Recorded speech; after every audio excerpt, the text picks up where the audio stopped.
I Dan. know what we have to address, though. Right, look, obviously it hasn't happened now. So how do we resolve this storyline then, Monty? Because, like I say, like the JDG Golden Road story was a banger storyline. Notice even Riot finally got involved when the playoffs began and started trying to hype. Like, it was a fucking sick storyline. But like, not only has it not happened, but dude, these are two players now who've both had this happen a lot. Like, not only has Night had happened, like, dude, this is Ruler again. Again, bro, how many times? Like, this guy's been on the best team in the world twice in a row now and not won Worlds. That's pretty brutal. He's had a lot of chances, mate. He should have more than one title now. This is the blood price he pays for not having supposed to have won Worlds in the first place. He had to sell his future world wins. That was the deal he made with the Demon. I can win Worlds now with this garbage ass Samsung team and Crown is my mid laner, or but the price is I will lose every other Worlds with very good teams, right? And two of the best mid laners of all time. That was the bargain he made. Brutal, because you think to yourself, if he wins those Worlds, well, a different like conversation about his career, about the greatest players of all time. Like, dude, he could have for real won like 3 or 4 Worlds in these last like 5-6 years or so. So like, he could be sitting on a bunch, couldn't he? Well, 7 or 8, I guess. But yeah, he could have won half of them, and he's got one, and now he's blown another one. And based on the rumors, who even knows what happens next year, mate? Like, who knows what this team looks like? Does Ruler stay there? Does he go back? I mean, I think it's actually Knight and Kanavi and the other one that the contract's coming up, but surely this lineup's not staying together, which is also the other tragedy, right? Isn't that also what sucks? Because of the whole economic situation plus the salary caps, there never was a chance to really keep any of these lineups. You know, people were saying, oh, and T1 might break up if they don't win. Everyone's breaking up, guys. It's just what's going to happen, unfortunately. It's just the sad thing. I mean, the joke, if people don't know, if you think that's bad, in CS right now, FaZe Clan has won every tournament in CS2, and they're going to have to break the lineup up because, again, it's the way shit's going with Orgs. FaZe Clan obviously has been sold, if people don't know, and they're going to at least have to probably at least one player's leaving. So I just hate that angle in general, where it's not actually like sporting reasons cause you to break up. It's like what happens in the NFL that I actually find very unsatisfying. You know, when someone wins the Super Bowl and the fan just goes, oh my God, I wonder if they can repeat. It's like, well, of course not. Like, 4 of the fucking guys at the middle of the bench just left for like slightly more money. Yeah. So it's over, isn't it? Like, you basically, that's why it's almost impossible to repeat nowadays. So yeah, it's just sad that, like, the narrative just gets cut off so harshly, you know, it's just over, isn't it? It's very hard. If they could run it back, well, imagine if I told you they were going to run this lineup back next year. That'd be fucking spicy as hell, wouldn't it? It'd be great, but I think a lot of these players are just mercenaries, especially Ruler. And, you know, this was, as we've talked about before, a $16 million roster that they put together. And it's not really sustainable, especially with a lot of these players going to be renegotiating with other teams. And potentially, you know, some players, once they get the bag from the LPL, they'll return to Korea for less money just because it's better quality of life. If Ruler was making $4 or $5 million this year, he might just come back to LCK for $1 million just because he'd rather be in Korea, right? You don't know the answer to that. Maybe there's a really attractive opportunity for him to join a team where he thinks he can win Worlds, right? So there are a lot of factors, I think, in play. Same shit's obviously happening in Korea. Zeus, Gumayusi, and Keria are all going to be free agents at the end of this year. I think if they win Worlds, there is a possibility that they run it back because Faker's contract will already be exempt from the luxury tax due to the nature of what's being implemented. And he's contracted for, I think, 2 more years at this point in time, at least 1 more year. Okay. And there are going to, for existing contracts, they're not going to, I think only part of it counts against the cap. They haven't actually said, I believe, what the rules are with already contracted players, but they did say that there would be some exemptions. So I'm kind of waiting to hear what happens with that.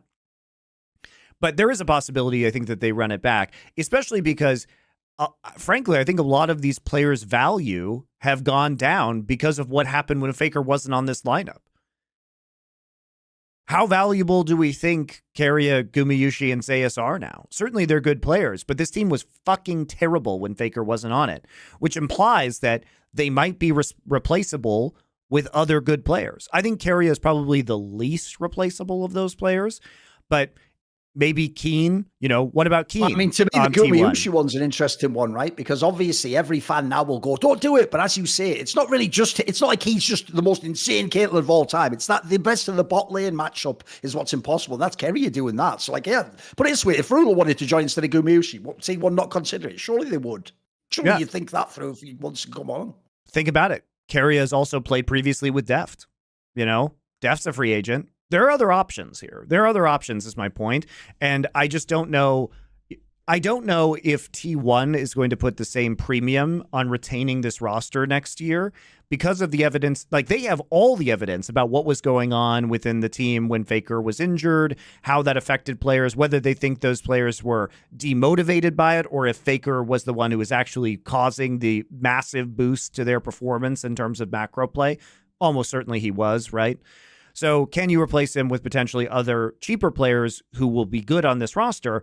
And if they win Worlds, obviously the Worlds premium is going to go crazy for these guys. Yes. I mean, look at what happened with fucking Zeka and Kingen, and Pioshik, who we knew were not that good when they won the world title last year. We knew these guys were patch zerging super hard. And guess what? Team Liquid and Hanwha Life, they just slurped that up and paid them way too much money. So imagine if T1 wins and the hype around these players who I think are much better than Kingen and Zeka, to be clear. How much are they going to get paid? Even though he also didn't play that great when fucking Taker went out, the only one I think is just bona fides. I do think this playoff run, barring something nightmarish in the final, has cemented that Zeus is as good as we always said he was, like outside of playoff settings. Like, this guy just is really good, mate. Like, he's looked awesome 2 series in a row now. Like, he's a baller, yeah. Yeah, he's been great, but it's been in the finals that he's pulled his Invisible Man act, right? Talked about it a million times. He let Kingen be World's MVP last year. You cannot do that if you are Zeus. And I was willing to give him a pass because he's a very young player, but he's now been in, this is his third international final. This is his third international final. And he has By the way, why is he rocking that like 90s haircut as well, Monty? You know, the one where he's got that like giant middle parting. It's very popular in Korea 90s. Right now. It's coming back. Oh, is that like the throwback? And they do it like, because it reminds me of like the early K-pop bands, you know, like that early 2000s shit that everyone memes on. That's like fashionable again. Fucking hell. The Zoomers are bringing back the 90s, like, you know, loose acid wash jeans as well. It's all coming. The 90s is coming back, man. It's all coming back. But yeah, it has been, it has been popular. It has been popular in Korea. Oh, you're right. He's only 18 now, guys. Holy shit. He's not 20 until January. Fucking hell. This guy, it's actually, we do forget how young this guy is. That's crazy, mate. Yeah, I told you. He's only played a bunch of worlds. Yeah. But this is his third international finals, right? MSI last year, Worlds last year, World Finals last year, World Finals this year. Didn't make it to the MSI finals this summer.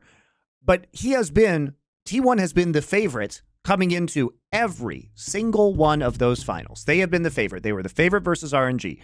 They're the favorite versus DRX. They are now the favorite versus Weibo Gaming.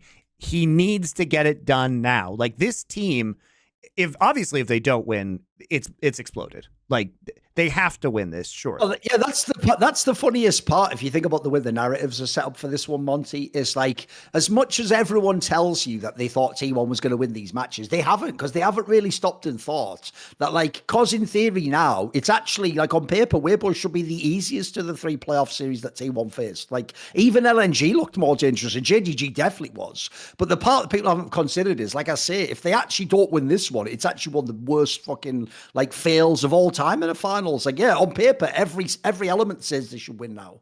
Everything. and I think objectively, this should be even easier than DRX last year. Yeah. DRX at least had Zeka on an insane glow up heading into those finals, right? I also think the other problem you have as well is this. Like, even though like DRX had certain win conditions, like obviously theirs was the weird shit, like if Zeka can just keep playing those 2 champions, blah, blah, blah. Like, but at the same time, like, I actually don't know what the win condition is for fucking, like I say, beyond the Shy have an amazing laning phase. It's the Shy. It's not even like they're not even that good, like a late game team, Weibo. It's like they have some crisp macro. They're not like super slick. Like, I mean, like, look, if you get light on the right champion in the right moment, he can carry a game. He's not even like the best ADC. He's pretty good. He's not the best though. Like, I actually think that's why it's kind of lackluster that their team made it. Like I say, when you look back, you look at Gen G, BLG, like, these teams would actually have been more dangerous in a final. It's just clear to me. I mean, the obvious one now, really, that's the other thing. If you wanted to make the story better, the story actually, I think, would be better for T1 if they beat Gen G in the final and then, like, overcame them to win. That would be, like, the ultimate narrative boost, because I agree. I also think, stylistically, I wanted to see them beat them. I wanted to see them actually show they could beat Gen G in a best of 5. I think they would in this meta. I think they would. Be interesting to watch, though. You'll forget, the last time we saw T1 pulling out drafts like this was early on in the spring split of this year. And by the time we actually got to spring playoffs, a lot of that meta had been nerfed and had faded away. So when we got to the finals, that really wasn't what we were seeing anymore. So, and this iteration did beat Gen G when this meta was out, at least in the regular season. That's not an indication of the finals, obviously. See more cool, funny, interesting clips based on topics from my content? Well, subscribe to this channel then, or, you know, be a pleb and don't.